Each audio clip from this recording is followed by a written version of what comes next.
Okay, hello everyone. Welcome to the stream. I am Lee, that is me. We are live. Welcome. Yes, no, you stay there. Today is Warhammer Day. So usually I do late night on Tuesdays, but that was because I was running a game Tuesday morning, but we switched the game to play by post, and since I have a game Thursday morning now, I figured that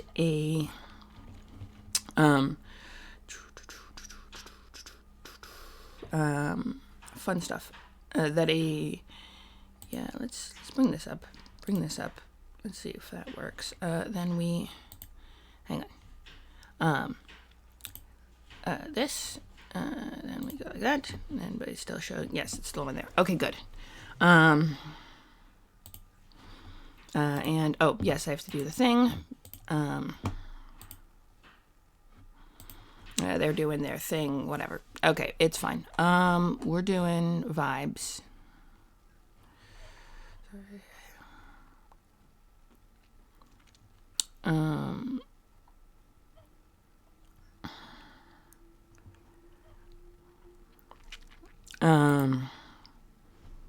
Boop. Let's see, vibes, cool. So,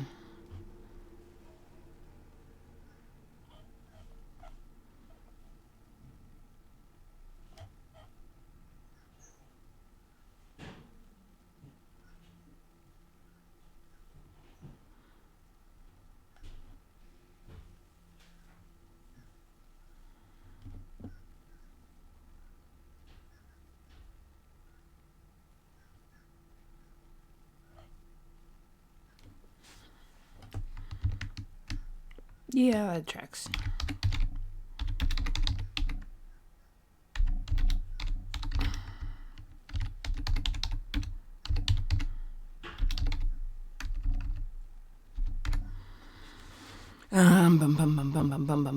Okay, hang on. I have to do the thing with the thing. I promised I was going to do the thing. Sorry, I'm getting distracted. Anyway, so today we're doing Warhammer, not Warhammer 40k. Yes, Warhammer 40k. What am I doing? It just says Warhammer. And we are going to sponsors. Yes, this one.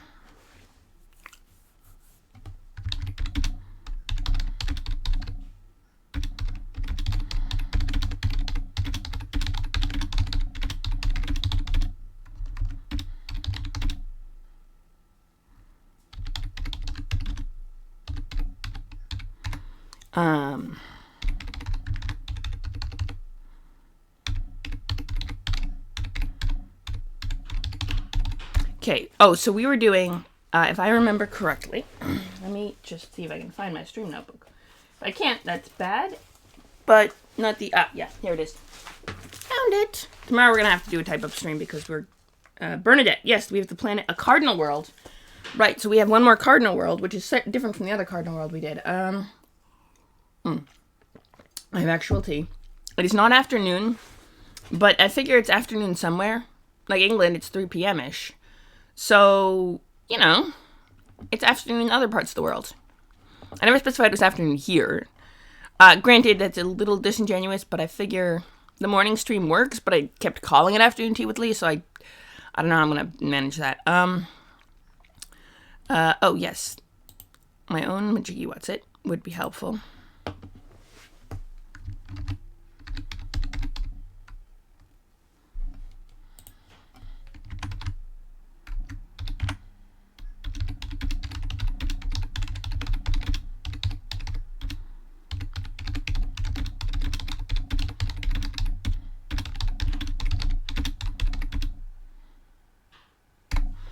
Okay, so we put Bernadette as the question is, did we? No, not that one. We put Bernadette as the planet. Let me, one more, yeah, one more. The other one, which is the other one I'm using, this one.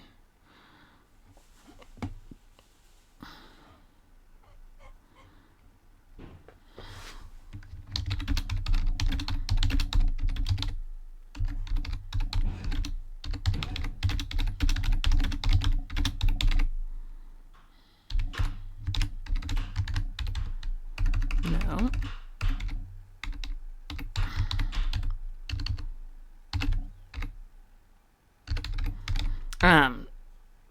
So, beautiful. Then what else? Phoenix? No, figured. No. Nope. We'll figure out the other ones later. But what? Who am I reading?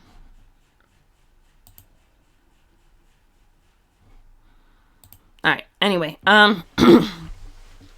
whoever they're rating, I'm sure it's someone nice who I'll leave it up to view. Anyway, they're either rating me or they're rating someone else really cool. So let's do that. In the meantime, welcome to the stream. We are, I am Lee, Ian Vibes today. Shirley is fine. Actually, more like Lee than Vibes today. I also have like a full-on mullet because I haven't shaved my head in too long, so that's fun. But in any case, we are gonna do Warhammer 40k. So the planet we're gonna say is called Bernadette. They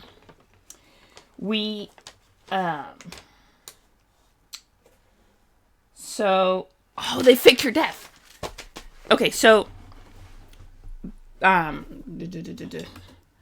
okay, right?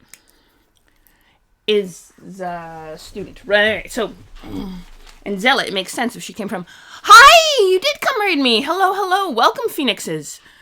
Hello, Phoenix friends. Welcome. It's not a very as interesting a stream as our dear Phoenix, but it is hopefully kind of fun. So stick around and welcome. My name is Lee. They and Vibes today. Sheer, he is fine though. I'm pretty chill. We do world building and collaborative character creation. Heyo, hello, welcome. And today I'm doing Warhammer 40k. So what I've done with Warhammer 40k, hang on, actually, if I show this is the notes on the ship, the spaceship, and its crew. I will show you guys something. Ooh. Okay. Oh, okay. The chat's being weird. So I can't see the chat on this part, which is annoying. Okay, that's fine. Rogue Trader rules. Nope, not that one. The Rogue Trader. So, Warhammer 40k. I don't know how much you guys know about Warhammer 40k. But, oh wow, this is more viewers than I've had in ages. Welcome. So, Warhammer 40k is Warhammer Fantasy, and it's set in the 41st millennium, and there is a lot of lore, and I would be more than happy to lore dump on you, but it does get to be a bit much for newbies, so let me know what you want to know. Back in the early 20-teens, there was a group. Oh, okay, so you know the basics of the Imperium and the lore and that stuff. So back in the early 20-teens, though, they created the role-playing game for people like me who really liked the lore, but wasn't so sold on the mini-armies thing. I mean, I did have one, I think it was Cadian, like a handful of Cadians that I put together, but I never even painted them, because I don't even, painting, just wasn't the vibe. But they had the setting, and because they have so much lore, they took the setting and they made a handful of tabletop RPGs, like real honest-to-goodness role-play games, focusing on more individual characters and their struggles against the grim darkness of the far future. One of those was Rogue Trader, as you can see. In 2017, the company that made them lost the licensing right. Oh, I haven't been keeping up with the lore. Something bad happened to Cadia, didn't it? It got destroyed. Please tell me Cadia didn't get destroyed. Like, it was the one. I mean, actually, I don't care that much about Cadia. It was just the one Imperial Guard army I could get my hands on. But also, Cadia being destroyed is not good.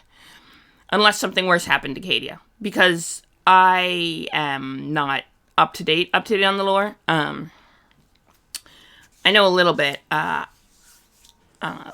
But yeah, I'm not up to date on the new stuff. Of course it did. Yeesh. Yeah, that tracks, given Cadian's reputation, but yeesh. Yes, the new Primus Marines. I'm still not sold that that's the greatest idea, but sure. They are bigger and bulkier than the regular Marines, but not as good as the Primarch though. We got Roberto Gilliman up. I have Ultramarines are, but they're the most boring of the Space Marine chapters. Like, yeah, they're cool, but they're like the vanilla basic starter set Space Marines. Like, the Salamanders or the Dark Angels have so much more interesting lore than just the Ultramarines. Oh, hi! Thank you for following, by the way. Rovaljex. Yeah, I personally think the Ultramarine lore is lacking. Like, it just seems like the basic vanilla, Space Marines. That's like, eh. But, like, the other Space Marines are much more interesting, in terms of lore. But I also never actually ran an army, so, I'm slightly biased in that regard. But it's great that he got healed, so I guess we have a Primarch now. Rogue Trader, though. Sorry, I get very easily distracted. One thing you will know if you learn to watch the streams a lot is that I do tend to get very easily distracted by chat, pretty much everything going off in random directions. Not necessarily a bad thing, but it is how the streams usually go. So back in the 2017, they lost licensing rights, so you can no longer buy copies of Rogue Trader, any of them. If you had your hands on a PDF copy through legal means, it's fine. The hardcover copies are like collective, the collective edition, the collector's edition. They're like a couple $100 each. It'd be great to have, but it's too late. And I would have been really great to know this existed back in 2016 when I was just getting into the lore and I was devouring. I was reading the, I don't know if you know Dan Abnett and his novels, like reading into the Space Marine, not Space Marine, but the 40k lore, the world, the everything. It would have been nice to know that there was an actual RPG and not just the armies, but then, now it's just this. But I have a copy of Rogue Trader, so I've been playing a couple of games of it. And what I've been doing on stream is character creation and stuff. And it looks like all the other guys got bored and left. But that's okay. I don't mind. I know I'm not for everyone. But what we were doing... who else is... oh, wow. I have my own stream up because... interesting. Okay. In any case, Cardinal. Yeah, so what I've been doing is creating a set of a Rogue Trader crew, essentially. It's called the Expectus Primus, and what we can do is bring the let's back up. I'm not as practiced and fancy as the others, I'm still learning how to do, but what we can do is this. So, and of course I have to rearrange the screen because my thing's being weird. Hi! Welcome, Hans! Welcome. Always fun to get. Why indeed. Thanks for following. Welcome. We're just doing Warhammer 40k, cool stuff. I was explaining about the Expectus Primus. So, basically what I did is, because I like to do a lot of the character creation and world building, on stream. That's kind of my whole vibe for the streams, and lore dives, occasionally. Although I don't usually do Warhammer 40k lore dives. I could, but I generally don't. I do Greyhawk lore dives and, other random stuff. Yeah, so, I don't know if you knew the 40k, let me do the thing, again, this one, the Fantasy Flight Games, RPGs that they created,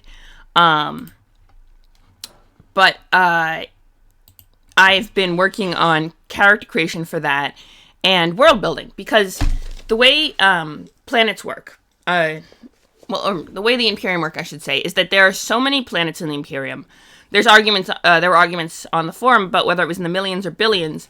I was going more for the billions simply because the millions, in their argument, they pointed out how many habitable planets, or how many planets are in habitable zones, and the Imperium does have some terraforming technology, and B, what's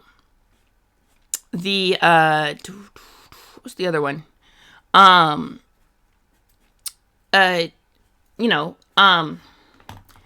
The ancient, during the Dark Age of technology, certainly planets were terraformed, multiple of them. And C, there's not one planet per system is not a thing, because they've terraformed moons and stuff, which have their own distinct culture, so you could argue that those are separate worlds. Like, the Terra system itself has Holy Terra, Mars, Luna, and at least one of the moons, I think Io, which is a Inquisition base. That's 4 in one system, not just one. So you kind of have to screw your numbers upward. But yeah, my knowledge of Warhammer Fantasy is limited. Sig, who usually comes and pops into the stream, but apparently is absent today. He's big on Warhammer Fantasy, so if Sig comes into the stream, the Warhammer Fantasy talk goes around. I'm learning a little bit through osmosis. Apparently, the orcs in Warhammer Fantasy don't have the reality warping power of the WoW, which I thought was interesting. It's just the more of them you get together, the more dangerous they become. But they don't have the reality warping powers where different colors do different things, and they actually manifest that as part of their skills. But yeah. Oh, so but what I've been doing, because the Imperium is so vast, even if it only had a couple million planets, that's still way more planets than all the writers and developers. Tau. I do not like the Tau, but I know there was some complaint that they were too, that they did change them because they're, yeah, I don't know. I kind of like the Dark Tau lore, honestly, but that's just me personally. I never actually heard the earlier version of the lore because I didn't get into the fandom until later. It seems weird that they're like, it makes them seem like the good guys, and I feel like, I don't know.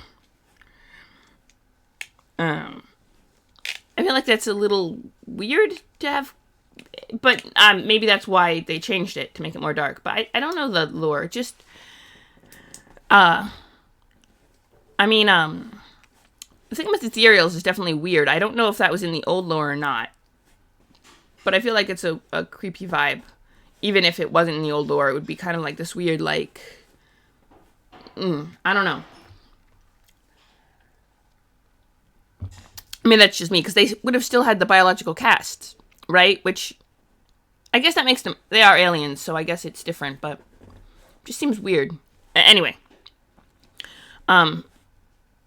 I didn't know what the old lore said about them, so I can't comment. And, but the Imperium of Man. Sorry, it's a good thing to get distracted by chat.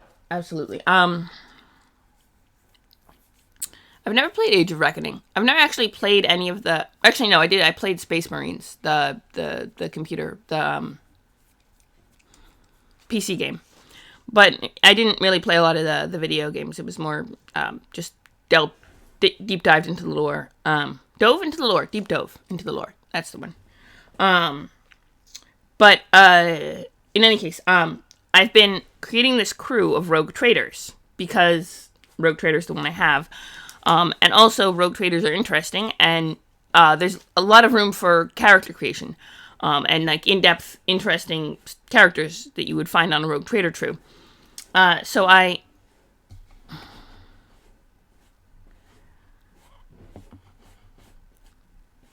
Interesting. Dawn of War. That's what it was. I was like, Dawn of War. Yeah, the Space Marine one's pretty cool, actually. But, oh, right.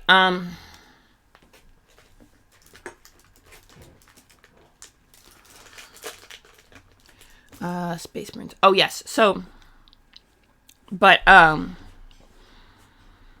think I ended up watching playthroughs of other, epic, 40k games.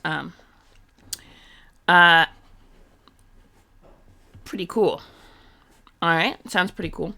Oh, but what I was doing was more of a roleplay focus as opposed to, so, because what I mentioned on a forum, actually, that I wanted to play, 40k, but, like, create basically a D&D style setting where you could actually play as character, you know, use D&D in the 40k settings. Like, well, they created a role-playing game, and I think it was not Dark Heresy, not Only War, the Space Marines one that I ended up seeing it and falling for Rogue Trader, getting a copy, and beginning the descent into making it happen. But Expectus Primus crew, oh yes, so essentially I created a ship called the Expectus Primus. I actually I have a tendency to just let people name in my chat, name cities, name planets, name ships, name people, name whoever needs naming, or whatever kind of name people need. I just snag it and tell let people have naming, because like I have a whole list of cool planet names that I just keep, and then if I ever need a planet and no one in the chat has an immediate name, I'll just roll from the list. This planet was Bernadette because apparently that was a planet in Firefly, and so someone in the chat suggested it, so I was like, all right, let's do it. I haven't actually done much with it yet. So I've been building like the lore behind all the planets and the let's scooch this over. There we go. Now I can see the chat and still see this. It's a little different than the setup I usually use, but it works. So, basically, where's her captain? Captain Jarian Helmshall comes from a long line of rogue traders. Grew up on the planet of Bertland, or had been growing up there since she was 6, and basically had, then got scooped by her father, and given control of the Expectus Primus, which actually has a teleportarium aboard, because when I was rolling up the stats for the ship, which, actually, let me bring up the, I think this does it show up here? Yeah, okay. That's the Rogue Trader, what's the core rulebook? Basically, this is the set of rules that I'm working off of. And it gives you character creation and all that jazz. But what it does is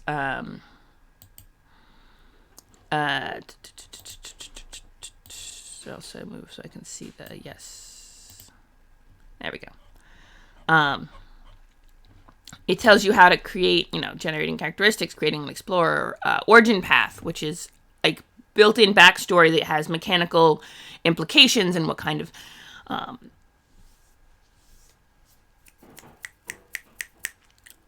all that jazz. Profit. Oh yeah, so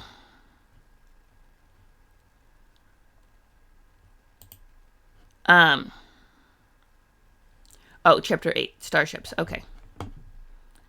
In that case, we go, but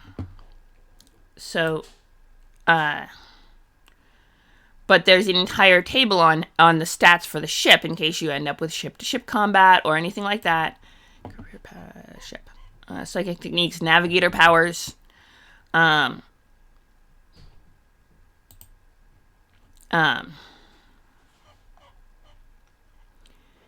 we go.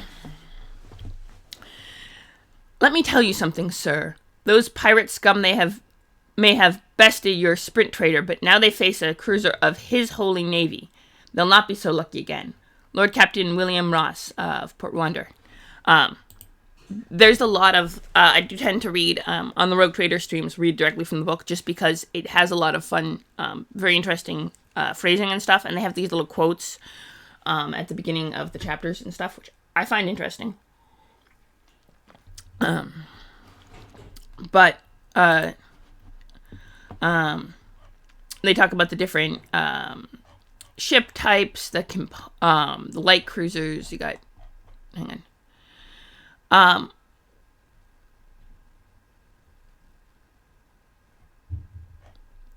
Frigates, transporters, light cruisers, and cruisers, and of course battleships are a thing.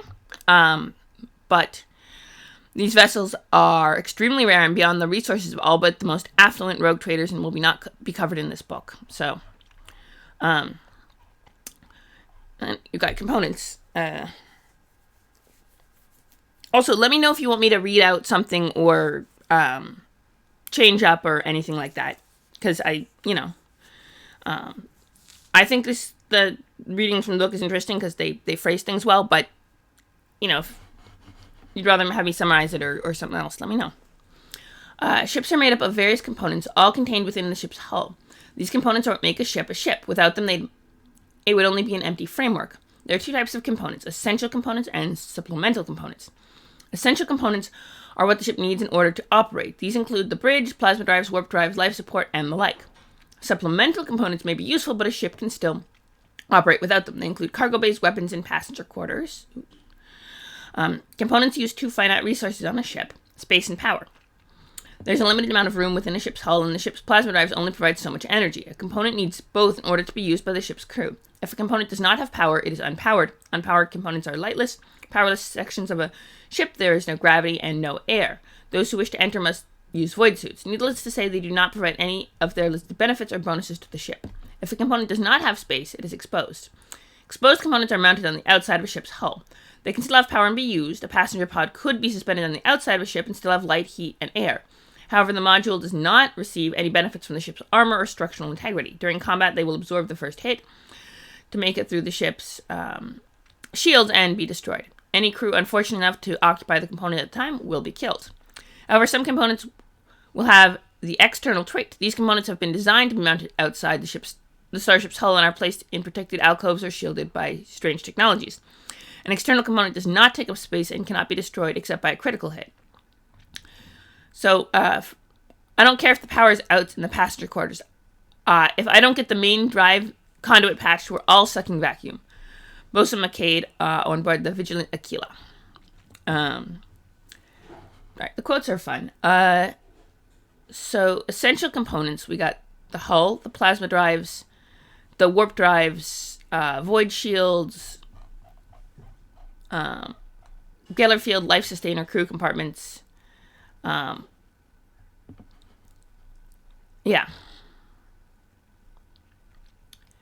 Bridge, sensors, and then you have supplemental components. They're a little farther down. So the Expectus Primus, actually I have notes on this ship. Oh, but when I rolled up the Expectus Primus, one of the, the factor, which is,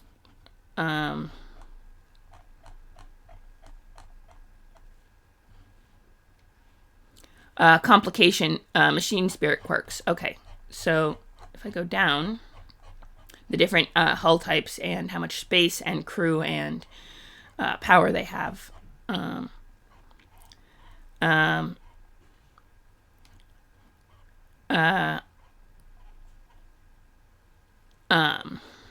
believe the Expectus Primus, I think I have notes on it. Let's see. Ship itself, here we go.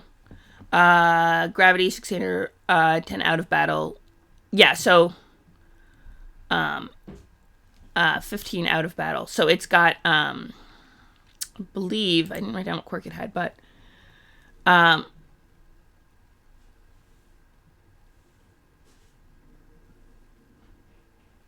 is eager to fight and unwilling to back down. +5 to all ballistic, skill test, fire weapons, but suffer -15 penalty on any pilot spacecraft checks made to escape combat. Something about the ship quivers at the thought of battle, always probing cosmos for a victim. Add +5 to the ship's detection and reduce ship armor by 1 due to its many battles. Occasionally, the crew may find themselves in fights they might have preferred to avoid. Wrathful.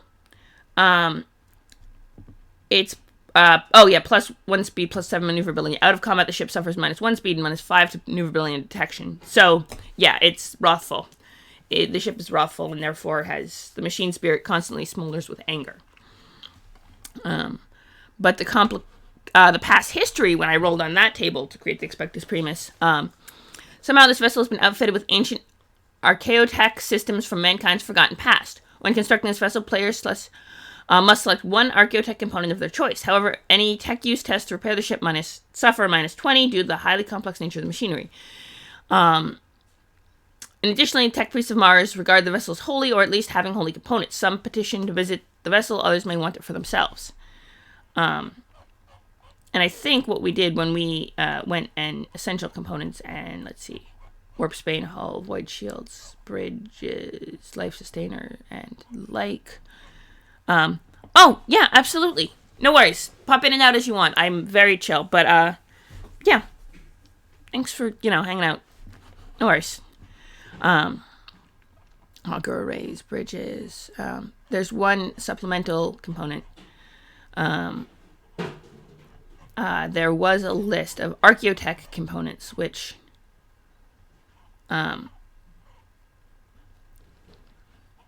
augmented retro thrusters, a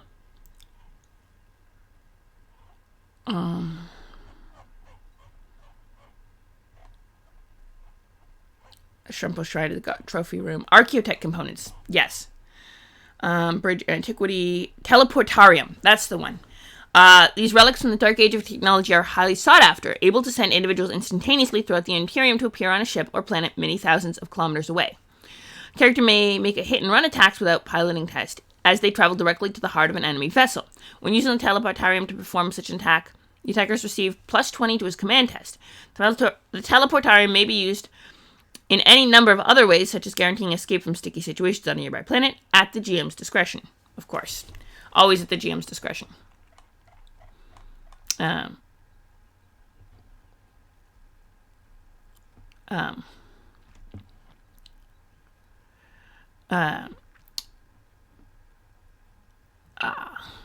So, basically I rolled randomly and they ended up with a teleportarium, and I said, alright, so I ran with it, and basically a lot of the tech priests they have on board, because they ended up with a lot of explorators, because I was rolling, when I created the characters of the ship, I rolled a lot of them of their, what's called career paths, meaning the role they play on the ship.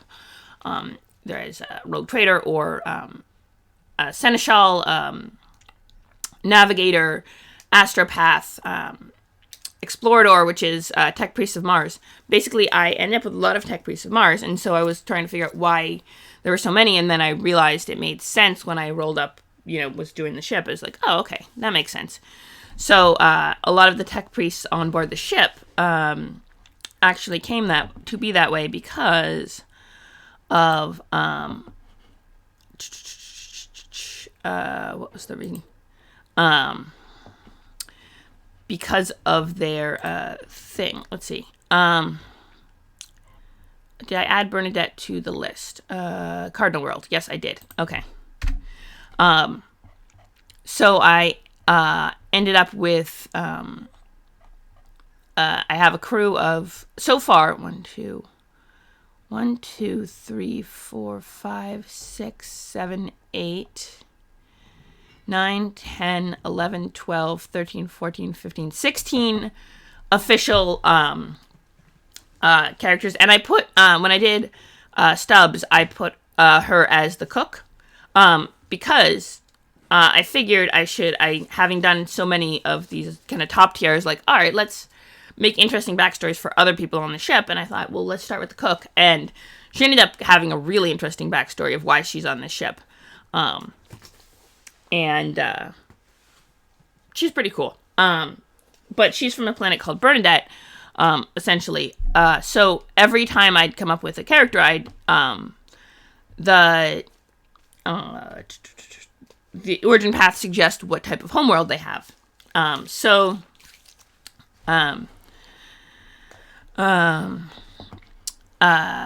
Yeah, like Alara Merp is from Holy Terra itself because she's a navigator, and actually there was a whole bit of drama with her. She's from a magisterial house. I actually rolled for what kind of navigator house she was from, and so her, comes from this planet. But of course, we have the hull itself, and then so I have a list of planets. The notes about the planets are in this notebook. I said these two are my most important world building tools, because if you don't write something down, you'll forget about it, and then you won't have a cool idea anymore. But of course, I realized that now that the notebook's falling apart, I really do need to type it all up. So I created the Word document, and some of it's typed, some of it's not. So I have for at least the Rogue Traderverse that I'm building with the Expectus Primus and her crew, I've been building up at least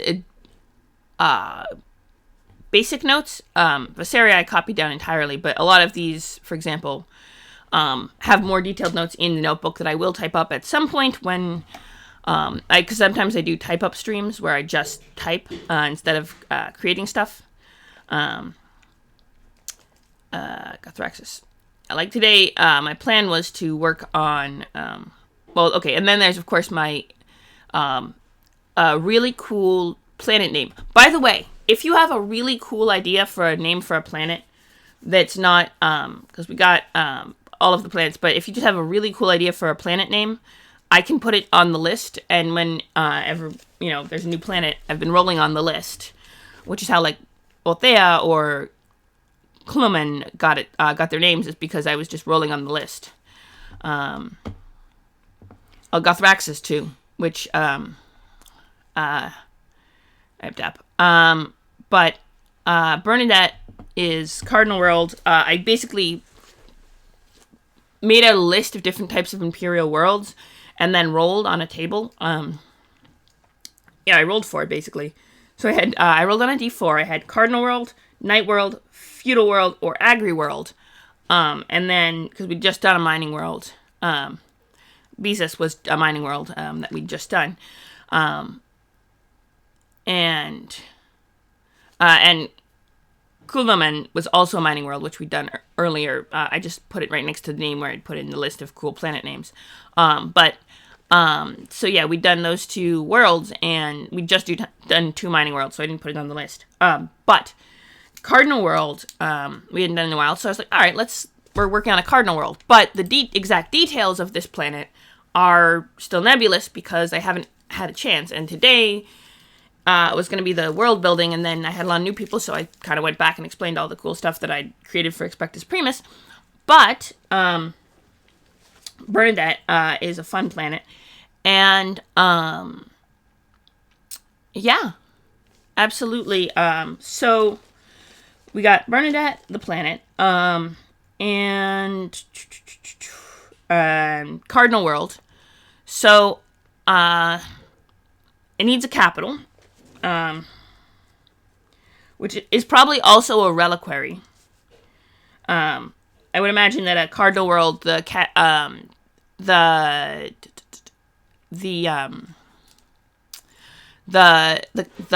capital would be set on a reliquary or an Imperial Saint.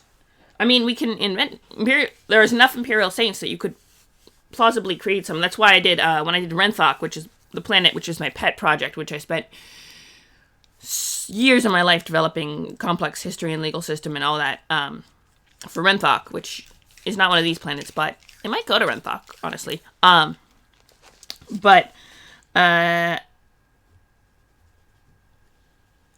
if anyone knows which Imperial Saint, this is where I ask the chat, if anyone's hanging out, which Imperial Saint should I have the reliquary, or should we invent a new Imperial Saint?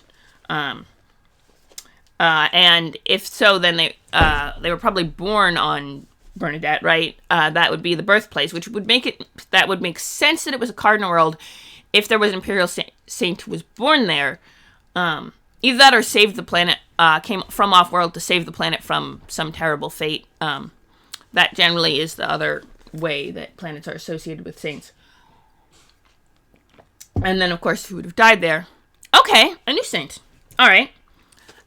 So the question is the planet named after the saint, or was the saint named after the planet, or does the saint have a different name? It's not Saint Bernadette, it's a completely different planet, and they just named the planet Bernadette otherwise out of some, I don't know, desire. And if so, what was the planet's name before? That's the question. So, to a unique saint. Alright, saint named after the planet. So, to Saint Bernadette. Let's see, Saint Bernadette. And so she was named, who was born there. So, born there and named for the planet,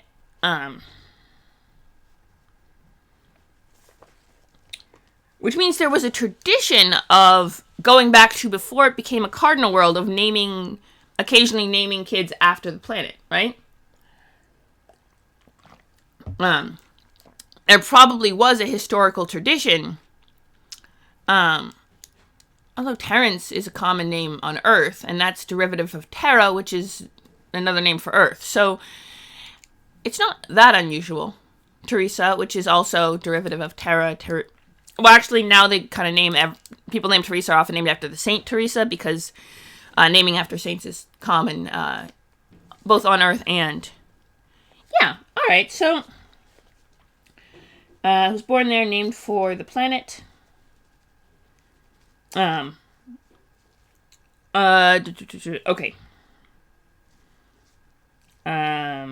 Historical tradition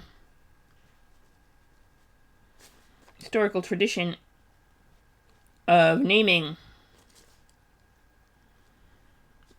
girls Benedict or Bernadette.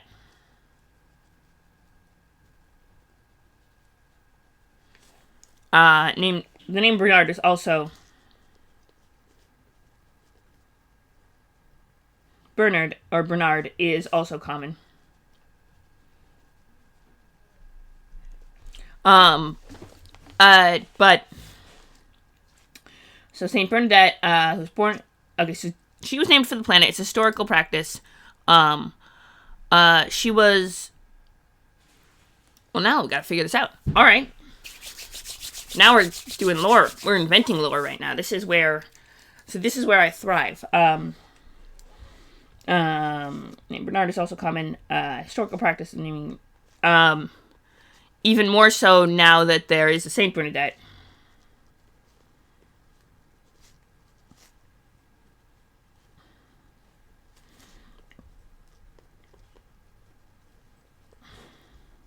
Was officially canonized.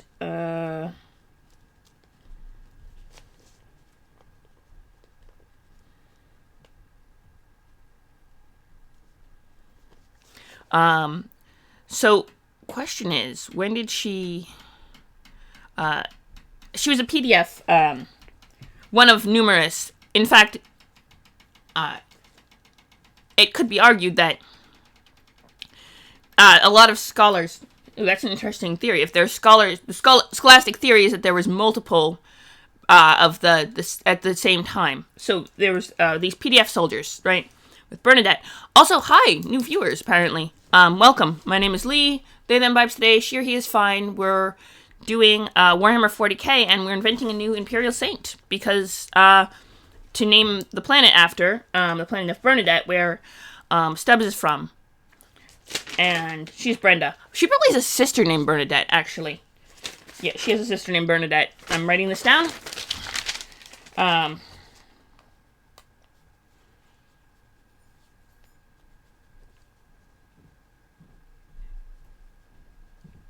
If it's common to name young women after the planet, then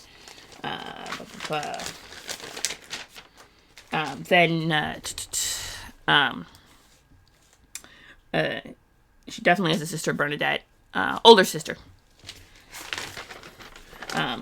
who she doesn't know if. Ooh.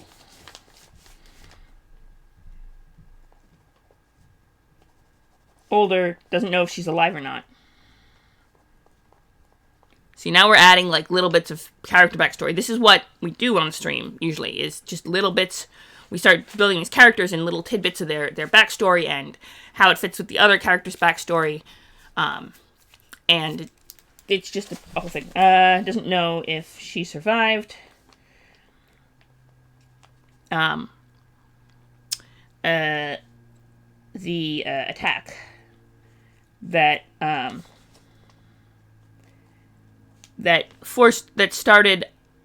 sent her to the star on the family house.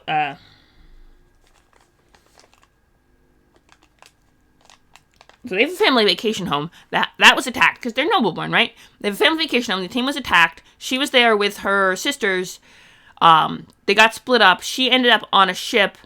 Ended up serving as cook because that was what she could do. Her multiple siblings were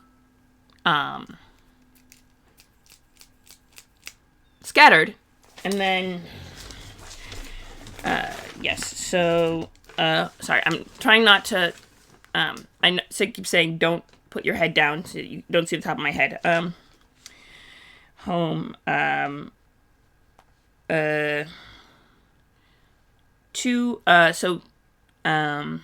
Let's see. Two sisters, she and her brother ended up on a ship,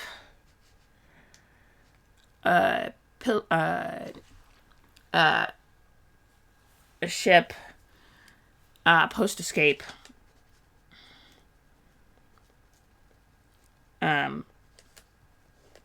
Her sister, Bernadette, older sister, and two brothers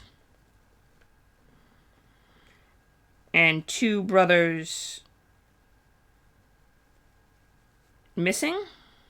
Presumed dead. Alright, and that's where she got all the facial scarring that she has. And, that was in a laboratory accident, because she's a chemist, and, right. That was when she was recovering from, this was when she was recovering from that injury. It was...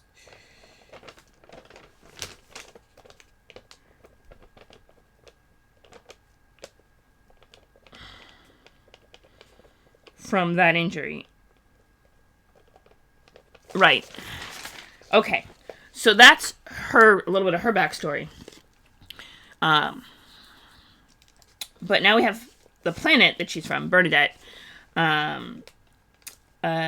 Capital's also the reliquary. Okay, what's the capital's name? This is, let's see.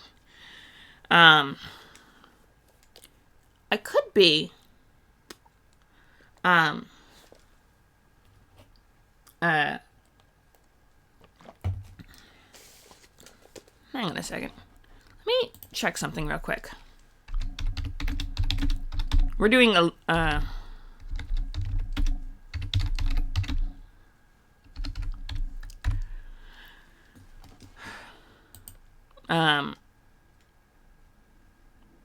so I have a list of, if there already is a Saint Bernadette, then maybe the planet was named after Saint Bernadette, because no other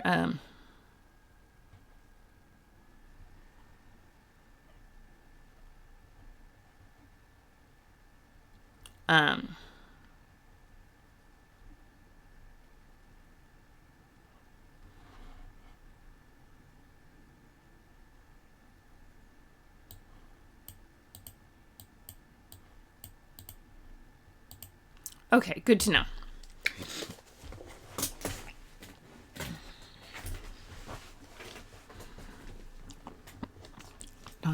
And then there's St. Tundra and St. Alia, but those are saints of Renthok. After that battle, one of them manifested a flaming sword of the Emperor to chop down a tree full of heretics in the Imperial Arboretum, and that's why trees are banned on Renthok, except for that one stump that's put in stasis, but that's a different planet. This one doesn't have such things, but it does have, the capital is, what are we naming the capital? What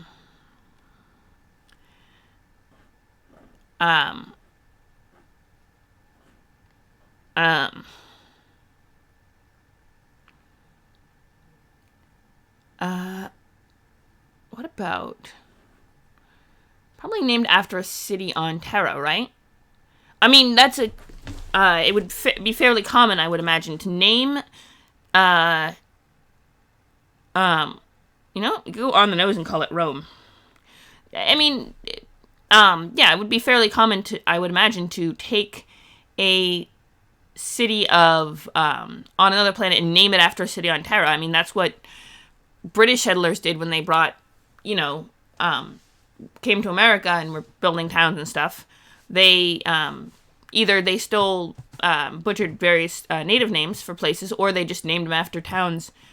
In New England, you have a split. You have a handful of towns named after various Wampanoag words that got thing Massachusetts. You got Wachusett. You got others as well. Massachusetts itself is actually from a Wampanoag word. And then you got towns like Boston, named after a town in England. You got Needham, named after a town in England. You have, that's where I grew up. Massasoit. No, that's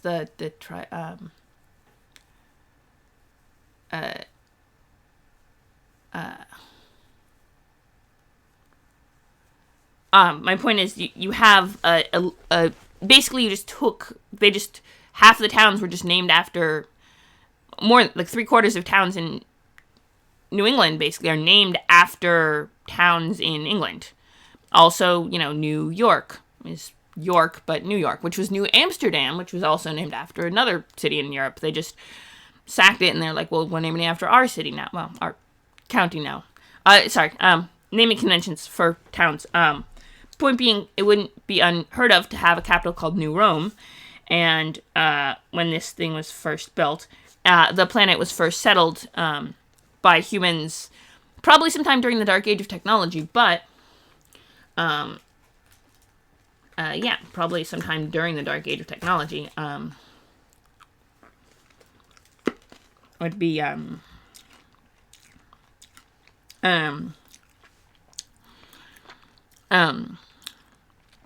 of course they have the Sisters of Battle. They have the Gilded. So maybe not Sisters of Battle, but they definitely have a group of nuns.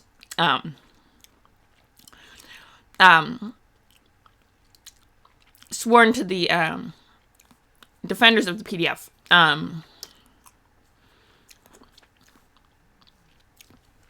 So they have the Citadel, basically built as a shrine to Saint Bernadette, / shrine to Saint Bernadette. Saint Bernadette.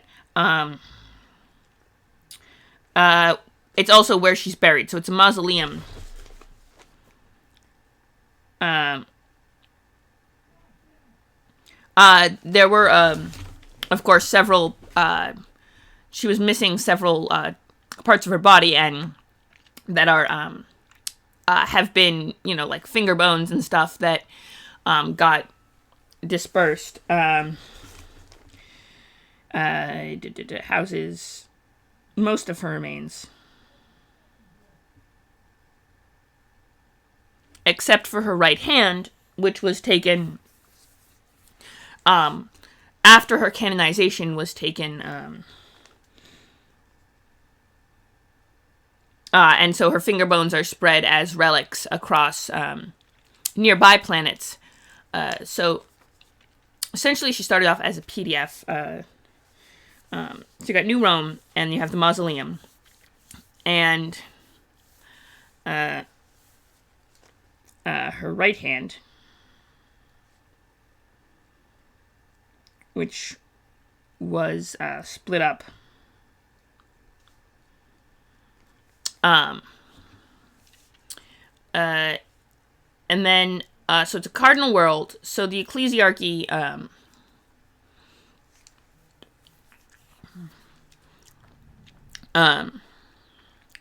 it was originally a fairly average imperial world. Some agriculture, some manufacturing, some this and that, but nothing really fancy. And then, it was then,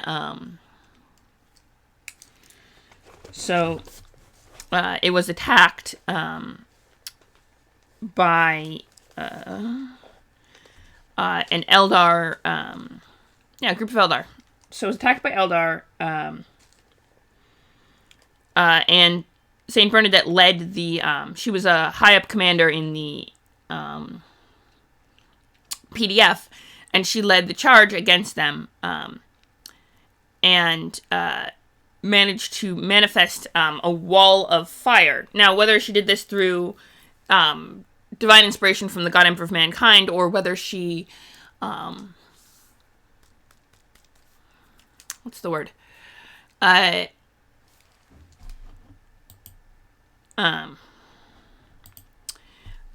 Actually managed some sort of technological or trickery, it doesn't matter, because it was that moment to turn the tide of the battle. And as it allowed basically it obfuscated the troops and allowed them to get close enough to the Eldar to engage them in melee, and then once the Eldar troop lost the range advantage, it was all over. So, it also destroyed a lot of their vehicles, which, and she was stabbed multiple times, and still survived, and, oh no, it was the Tau. Sorry, it's the Tau who don't do melee, not Eldar. I'm misremembering. Okay. Because, yeah, once you get the Tau in melee, they're screwed. They can't fight close up. But, Eldar, less so. Especially Dark Eldar, with they got some bad melee skills. I'm mixing up my enemies. Okay. Still. I should write all this down so I don't forget it. Okay. And also write it in such a way that you don't just see the top of my head, which is tricky. So, Saint Bernadette was a general in the PDF.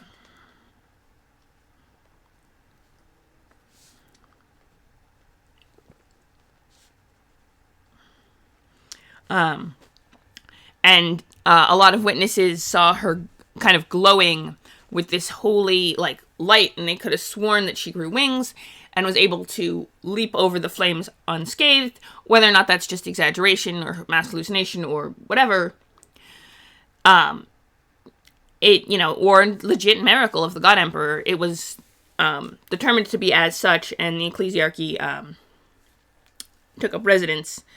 The head of the church on St. Bernadette capitalized on that and consolidated the power. It has become a shrine for pilgrims from the nearby systems, and is generally a holy site, and their Imperial Guard troops that come from there are known for being exceptionally devoted religiously to the God Emperor. By Eldar.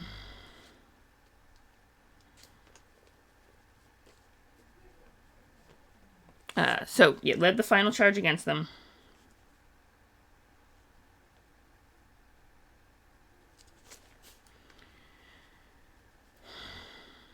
Created a wall of fire that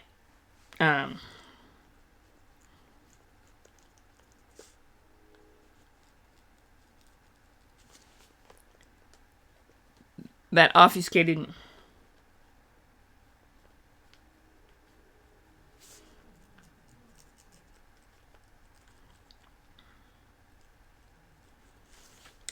and destroyed destroyed Eldar vehicles. So that was, and the question of what year was that, and how long before that was, before our character Stubbs was born. And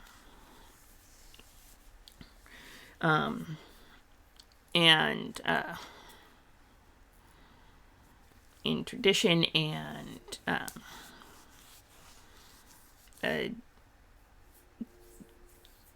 then, of course, she would have studied at a university there. Her family probably had some ties to the ecclesiarchy, as almost any did. Probably some of her sister was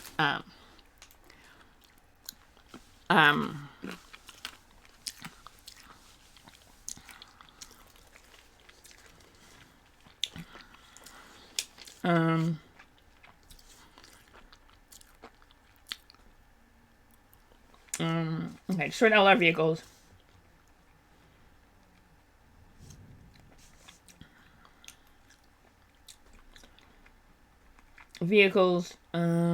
What else? Destroyed all our vehicles. And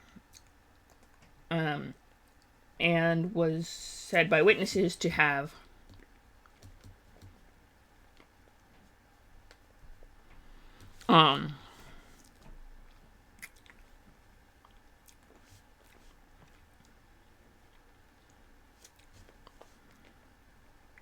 glide over the flames unscathed. So once that happened, ecclesiarchy, head of the church, which was already, to be fair, powerful at the time. The question then becomes,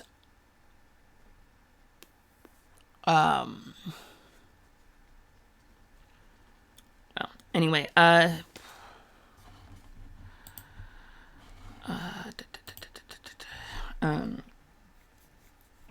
when, here's what we're gonna do. Probably post Goj Vandire, right? Was probably, let's see, High Lord of the Administratum, Ecclesiarch. Okay, so Minidated Ecclesiarch. That's a High Lord of Terra. Let's see. 36th millennium. So, let's see. 36th millennium was Goj Vandire. I'm thinking it was probably sometime after Goj Vandire, is my guess. So all of this in the couple thousand years ago, not too much so. Like, it's a long, long time ago. It's an ancient tradition. It's an old story, but it is, heard of the head of the church, or the ecclesiarchy, rather.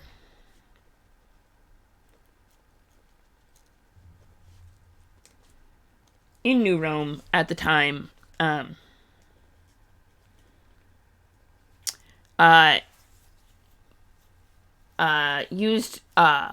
sent a contingent of PDF troops to go to ask for her canonization officially. Sent them a petition. They did, and they got it sent. So he sent. So this is what? Let's see. 36th 36 millennium is 35. So this is 38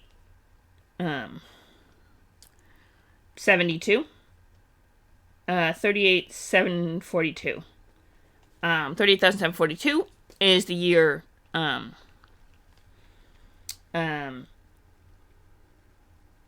41st, 40,000. Yep. Okay, so then, yeah.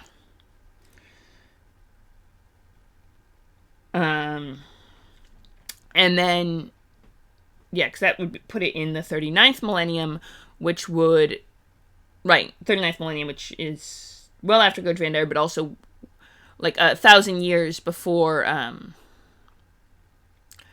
or 2,000 years before the 41st millennium, which is when, yeah, so that makes sense. It is, long enough ago that it's well-established cardinal world, but not so long ago that it's ancient history.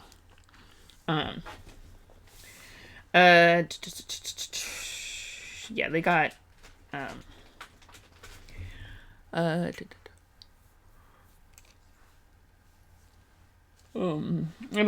sent a contingent of his own priests and PDF soldiers from the planet.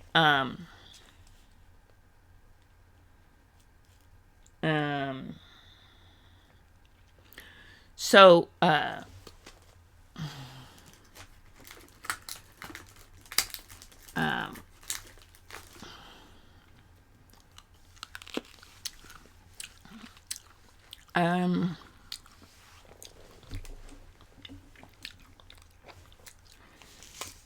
Alright. To petition for sainthood. And then use that to bully the planetary governor into kind of, so it technically still has a planetary governor, but, and bully the planetary.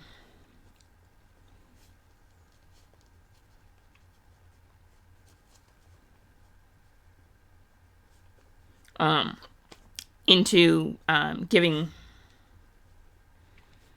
the ecclesiarchy more and more power.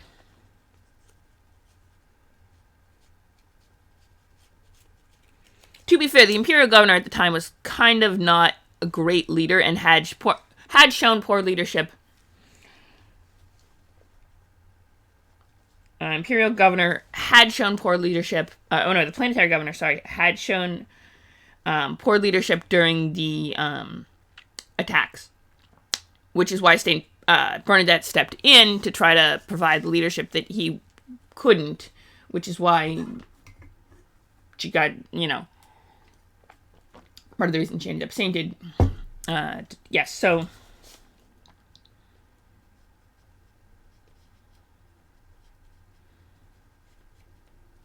and then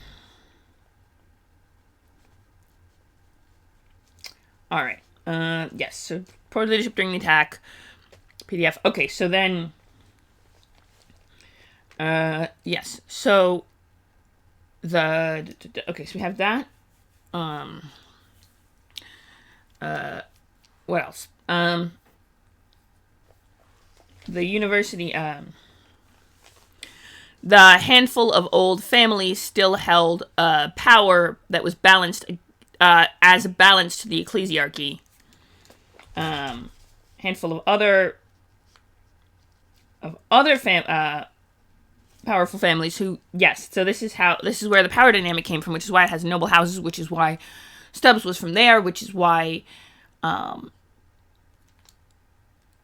it's interesting. Okay, because they were probably because of something to do with the ecclesiarchy and how that happened, but for the other, okay, this is good. We're doing well with this. Okay. What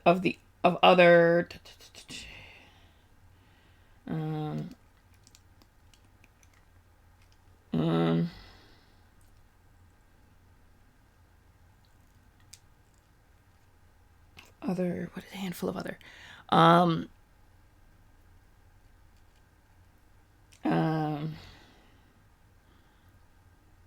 oh, powerful family. Sorry. I am blinking.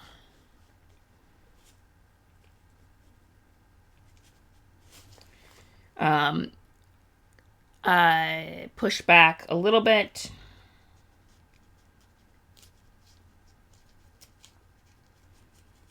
And the tension existed for thousands of years. And tension waxed and waned. Yeah, that works, including the Stubert family, which is why, including Stubert family.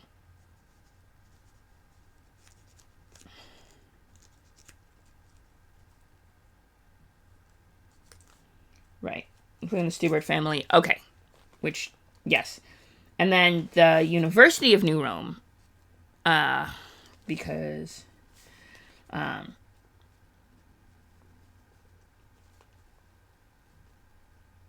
is known to be one of the better ones in the sector, and known to be one of the better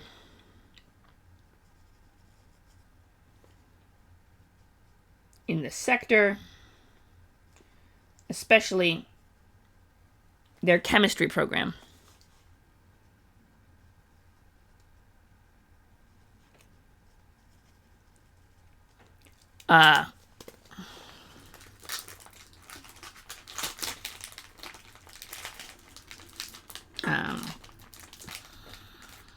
So that is a thing.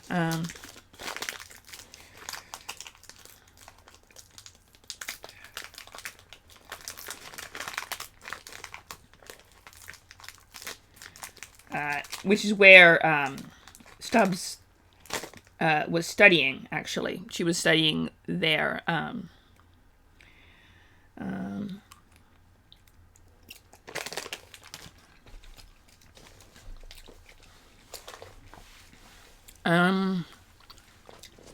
What else?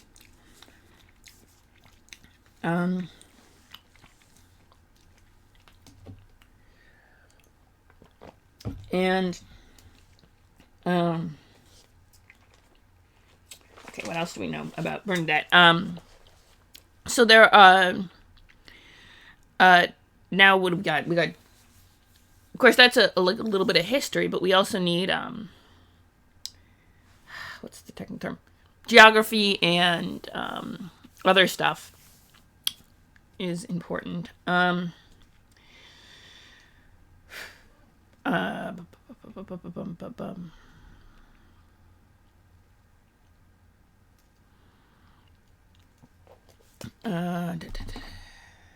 Okay, go Drandire's down.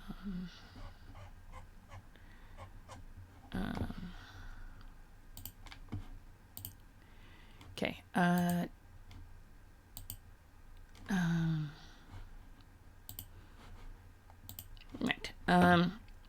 So we Cardinal World. Oh, of course. I'm probably gonna end the stream soon anyway. But thank you for coming by. I appreciate it. Yeah, I do a lot of Warhammer 40k world building on Tuesdays and Thursdays are my Warhammer 40k days. I used to do Tuesday late night. Now I do Tuesday mornings and Thursday late night instead of Tuesday late night and Thursday afternoon. But which is what I did before. I'm experimenting with the new schedule. But tomorrow I'm also doing another late night world building that's actually probably a type up stream, honestly. That has nothing to do with 40k. It's a D&D world that I created. And then Friday is going to be Thirsty Sword Lesbians. And what else? Saturday. Oh, before you go. Let me show you. Before you go. If you're still here. If not, that's okay.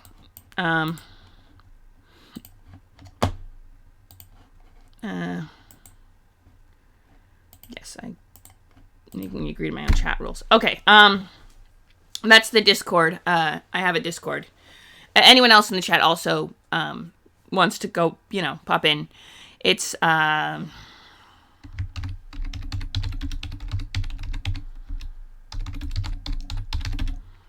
I should have a command for it if I had a bot and, was more careful about that. But yeah, thanks for stopping by. What else? So New Rome,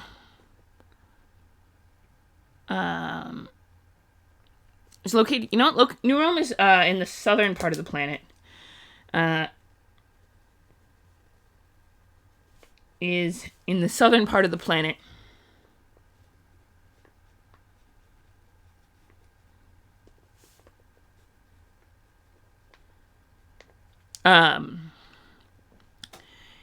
And on the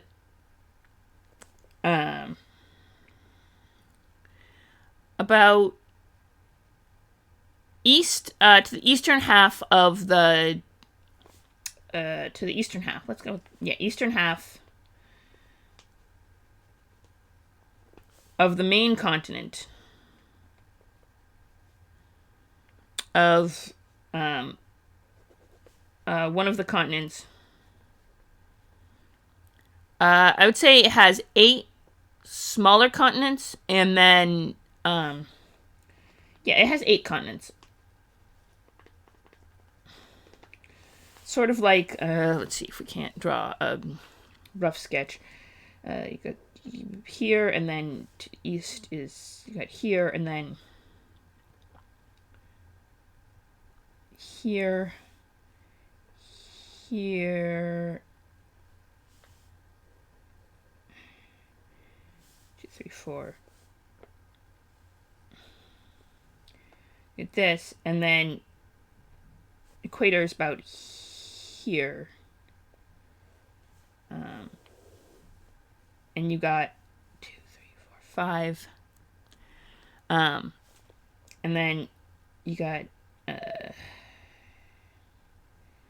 prime meridian goes, of course, through the capital, because that is how that works.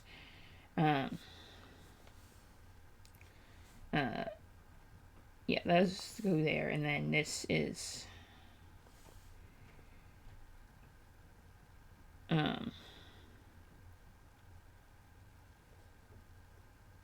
that, and then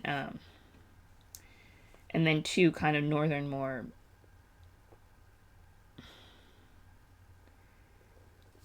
and then that kind of, and then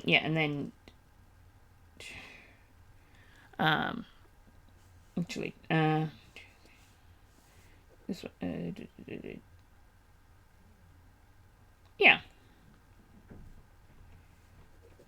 that one doesn't exist. It's this one down here. Okay, so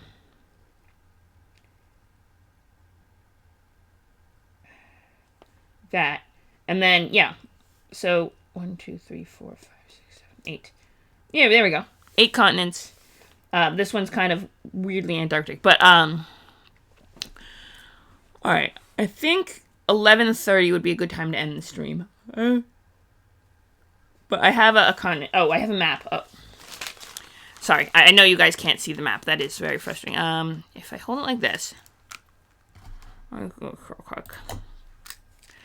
this is about the map I have for now. Of the one that's scribbled out isn't actually there. I undid it, but the rest of them are. And then of course there's the Antarctic ice shelf, but that doesn't. But it's just like this essentially.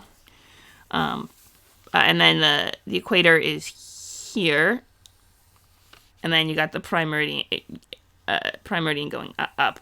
I mean, because east to west is, where you draw the line on east-west is basically irrelevant because of the nature of planets being round. East-west is only relevant in terms of where on the planet you are and where you want to go. On Earth, England is basically, because the people in Greenwich were the ones who came up with the theory, or at least they were the ones who decided that we should have a prime meridian. So the Prime Meridian runs through Greenwich, England, which is basically defines how maps are drawn in terms of east and west. But that's completely arbitrary. The latitude is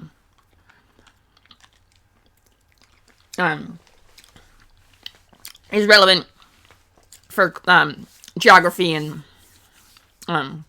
for climate, basically, reasons. How close to the poles you are, how cold and hot, and added by other factors like the Gulf Stream, which is why Europe isn't freaking, at least most of Europe is quite weirdly warm. Like the south of France, it's about parallel with New England in terms of latitude, but it's much warmer because of the Gulf Stream. But, planetary stuff is a thing. Weather patterns are a thing. I'm not an expert, but yeah. So,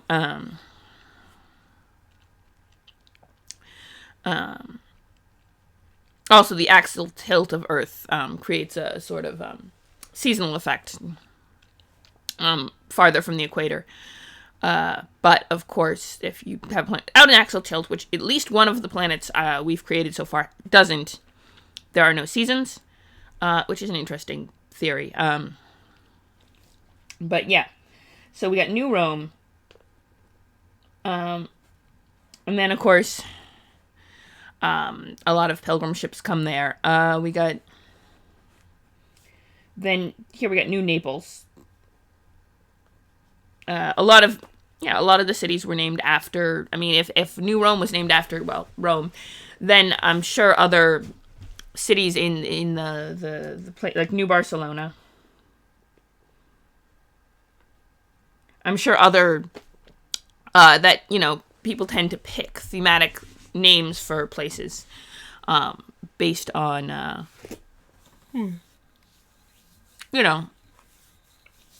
if you're naming all of the planet, the cities on a planet at once, because it is the dark age of technology and you're just starting to settle here, and mind you, this would be, thousands of years ago, but they kept the names,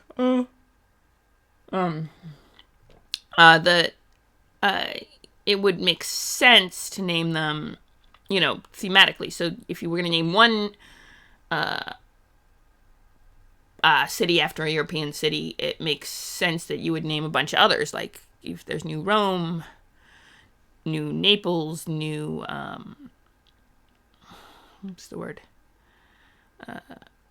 Milan, New Milan, to the north.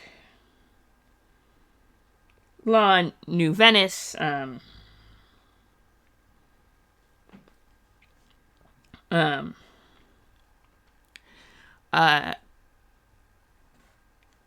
actually, Saint Bernadette was born in New Venice, and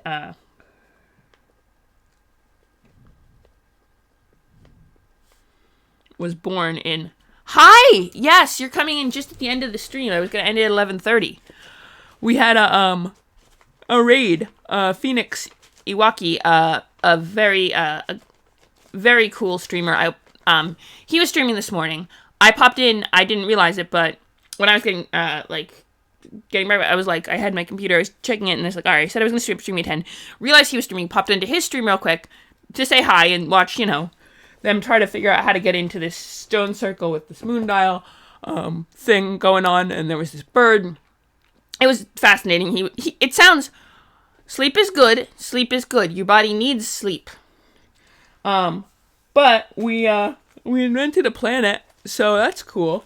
And a city and a saint, and basically, I spent a lot of time going over because we had so many new people come in on the raid, which we had a bunch of new people come in with the raid, so I spent some time going over Warhammer 40k, what the deal with Rogue Trader was, a lot of the ship stuff that I created for the Expectus Primus in the beginning, stuff like that. And but we did eventually get to world building, and I have a map. I actually drew the map on paper this time. Let me just make sure. Here we go. yeah, that's the map I drew so far. But, but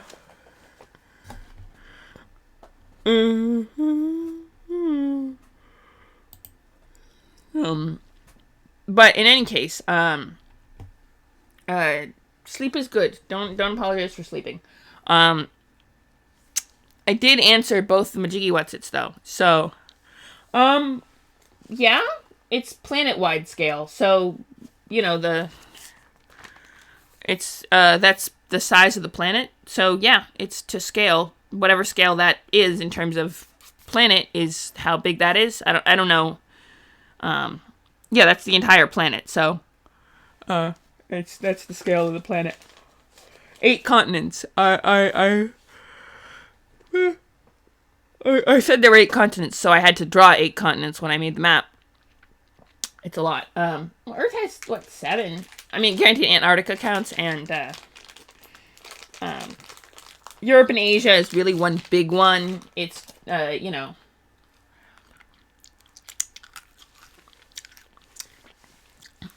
Oh, I believe the technical term, hang on, is college ruled. Yeah, it's college ruled in terms of the paper. So,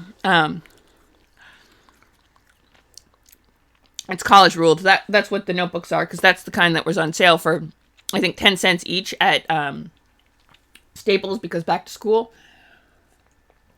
And I bought a lot of them because, you know, you want to buy, owning notebooks is, blank notebooks, authored, you know how it is. So yeah, it's college ruled.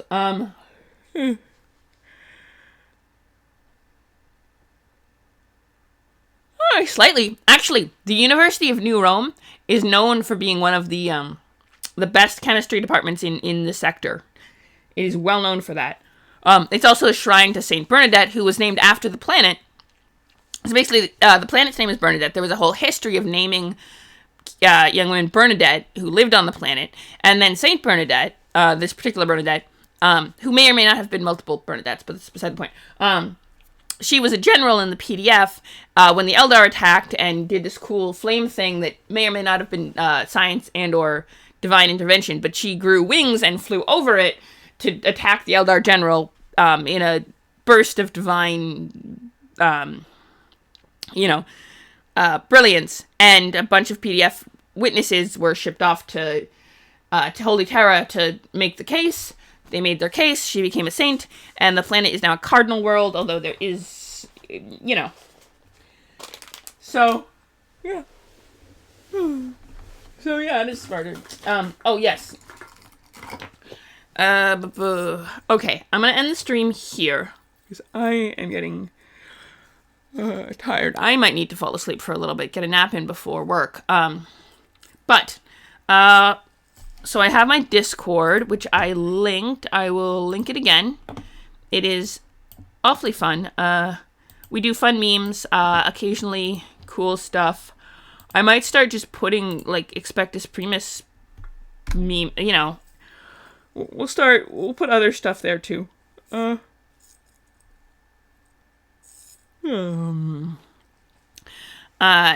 we got Epic, this is an epic necklace I want to show you. It is really cool. It is from a company called Relentless Rebels, and they happen to sponsor the show, or sponsor the stream, so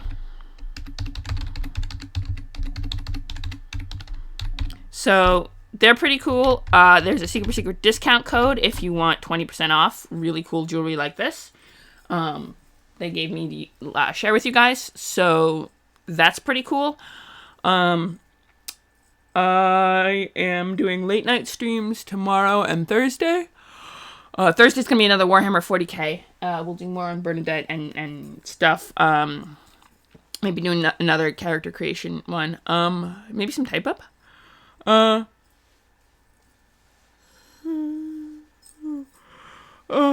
then Wednesday's gonna be mostly typing. Tomorrow's gonna be mostly a typing stream. For older Pathfinder characters, but I bet it's gonna be fun. It's gonna be fun. We'll like add new details and come up with cool stuff. It'll be awesome. And then Thursday, more 40k. Let's see. Friday is gonna be mid-afternoon Thirsty Sword Lesbians. Sunday, I'm gonna do another Arcanum stream. It's gonna be awesome.